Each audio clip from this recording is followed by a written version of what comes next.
లేదు, no problem. ఇది మామూలే, నో ప్రాబ్లం. వాటరే.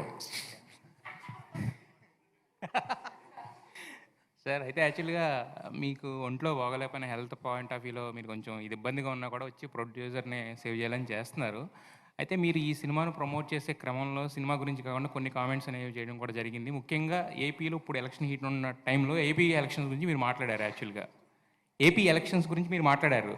సో దాంతోటి ఏంటంటే ఇప్పుడు మీరు అడిగారు, నేను మాట్లాడాను. నేను అదే ఎందుకంటే what ever it may be. But కాకపోతే ఏంటంటే మీరు అంటే ఒక పార్టీకి అనుకూలంగా ఒక పార్టీకి దీనిలో మాట్లాడడంతో అంటే అవతల పార్టీ పరంగా కూడా ఉన్న వాళ్ళకి ఏంటంటే వాళ్ళు ఉంటారు, ఆడియన్స్ ఉంటారు, వీళ్ళల్లో కూడా ఆడియన్స్ ఉంటారు కదా. మరి అది ప్రొడ్యూసర్కి ఏమైనా ఎఫెక్ట్ అవుద్ది అనే యాంగిల్లో ఆలోచించలేదా?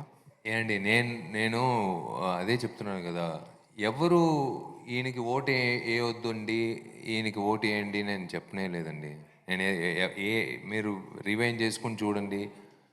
నేను ఏ పార్టీకి నేను నా సపోర్టు, ఈ పార్టీకి నా సపోర్టు లేదు అలా నేను ఎక్కడ. తమిళనాడులే నాకు ఓటు ఉంది, నేను ఎవరికి నేను చెప్పలేదు. ఈడికి వచ్చి మీరు అడిగిన ఒక విషయంకి నేను చెప్పిన ఒక మాట అదే. నేను పోయినసారి కూడా నేను ఎలక్షన్ ముందే నేను చెప్పాను, ఒక సంవత్సరం ముందే. అంతేగాని నేను ఎవరిని ఇబ్బంది పెట్టేట్లుగా లేకపోతే ఎవరిని హర్ట్ చేసినట్లుగా నేను స్టేట్మెంట్ ఇవ్వలేదండి. I don't have a vote here. అదే సమయం వచ్చి ఈ సినిమా సంబంధించిన విషయాల గురించి అడిగేటప్పుడు నేను అదే చెప్తున్నాను కదా. ఈ కాంట్రవర్సీలు ఈ ఒక వారంగా జరిగే కారణం వచ్చి నేను కాంట్రవర్సీ వెతుకు వెళ్ళట్లేదు. కాంట్రవర్షియల్గా నన్ను అడిగేటప్పుడు నేను మా ప్రాబ్లం ఏమంటే ఈడ ఫిల్టర్ లేదు, ఓపెన్నే ఆలోచించి ఒకరోజు ఉండండి రేపు చెప్తాను అలా కాదు. జవాబు వెంటనే వస్తుంది. సో ఆ విధంగా డెఫినెట్గా నేను ఎవరిని హర్ట్ చేయలేదండి. అడిగిన విషయాలకి నేను చెప్పాను అంతే.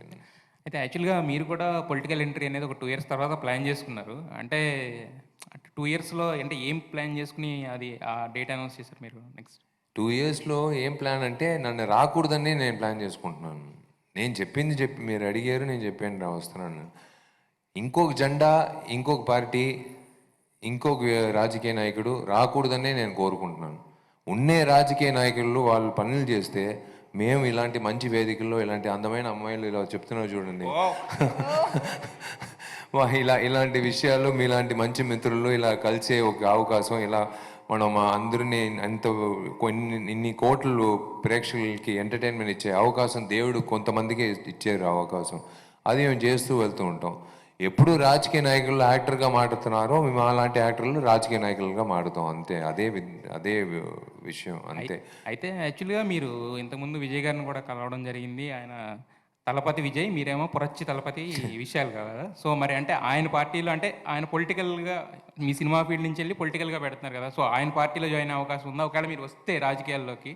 లేదంటే మీరు సపరేట్ అజెండా లాంటివి ఏమైనా ఉంటాయా? అండి, రాజకీయం అనేది సమాజ సేవ వచ్చి నేను అమ్మ పేరులో ఎన్జిఓ నడిపిస్తున్నాను ఎన్నో సంవత్సరాల నుంచి. ఎంతోమంది ఎన్జిఓలు నడిపిస్తున్నాం, నా మిత్రులందరూ.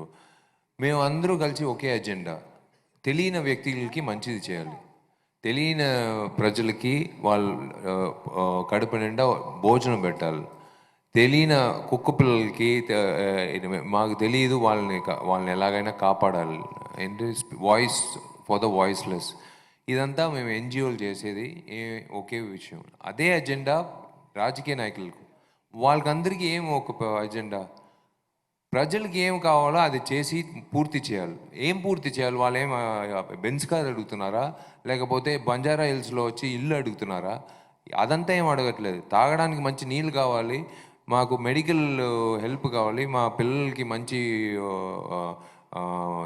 భవిష్యత్తు, ఉద్యోగం, మంచి చదువు కావాలి, మేము బతకాలి. అదే ఇన్ని సంవత్సరాల తర్వాత ఎలా ఇండిపెండెన్స్ తర్వాత మనం ఒక పల్లెటూరుకి వెళ్తే ఇంకా నీళ్ళు ప్రాబ్లంతో ఉన్నప్పుడు మనకి లాగా ఉంటుంది కదా. అందుకే that's what I'm saying. That is the only reason.